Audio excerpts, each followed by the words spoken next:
Izinkan saya menyampaikan beberapa hal untuk menjadi renungan bagi mereka yang malas mendirikan sholat. Renungan itu antara lain, yang pertama, buka Al-Quran surah Al-Hajj ayat 47. Di situ Allah menjelaskan, satu kali meninggalkan sholat, Allah menghukum kita 1 hari di neraka. Berapa yang namanya 1 hari di neraka? 1 hari di neraka sama dengan 1000 tahun ukuran dunia. Yang kedua, perenungan bagi mereka yang malas sholat. Buka Al-Quran surah Al-Fat ayat 29. Di situ Allah berfirman, Bismillahirrahmanirrahim, Muhammad Rasulullah walladzina ma'ahu as-sidda'u alal kufar ruhama'u bainahum tarahum rukka'an sujada ila akhir ayat.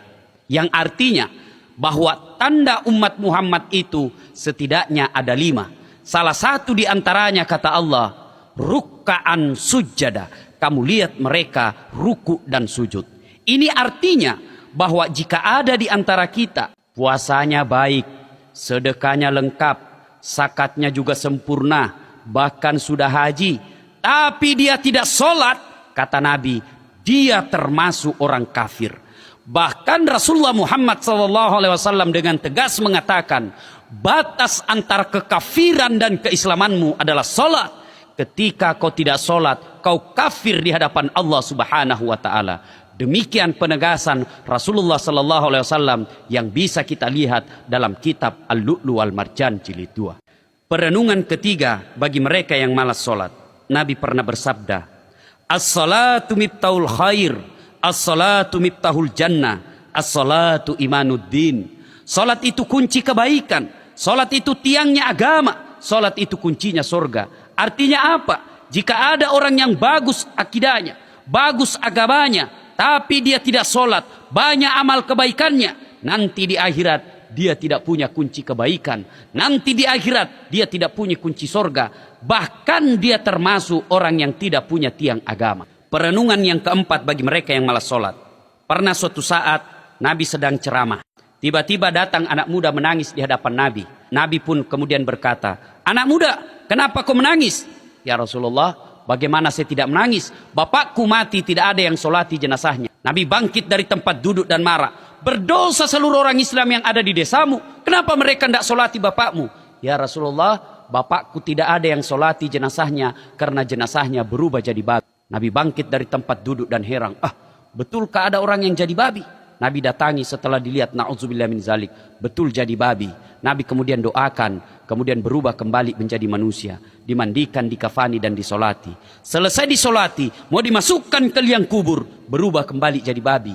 Nabi kemudian masukkan dia ke liang kubur. Apa boleh buat? Selesai dimakamkan, dipanggil anaknya. Anak muda, sini dulu. Saya ya Rasul. Sembayangkah itu bapakmu? Anak muda berkata, ya Rasulullah, seumur hidup saya tidak pernah melihat bapak saya mendirikan sholat.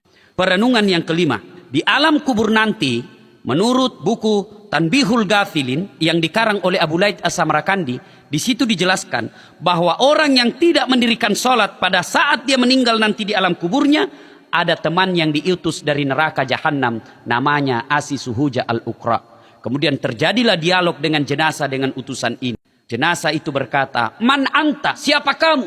Kemudian berkatalah ini utusan dari neraka Jahannam, ana Asi Suhuja Al-Uqra. Sayalah ular yang ekornya cuma 1, tapi kepalanya tidak bisa dihitung. Apa tugasnya ular ini? Melilit dan mematuk sang jenazah sampai hari kiamat. Berapa lama kita disiksa ular ini?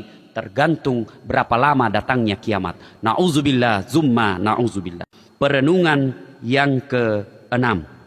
Nanti di alam kubur, setelah seluruh pengantar kembali dari pemakaman, maka datanglah malaikat Mungkar dan Nakir menghampiri sang jenazah sambil menyodorkan 5 pertanyaan. Kelima pertanyaan ini harus dijawab sebelum dia melangkah ke tahap selanjutnya. Menurut para ulama, bagi mereka yang rajin sholat, tidak usah khawatir tentang pertanyaannya Mungkar dan Nakir di alam kubur. Kenapa? Jika sholatnya baik, maka seluruh pertanyaannya Mungkar dan Nakir akan dijawab oleh sholatnya.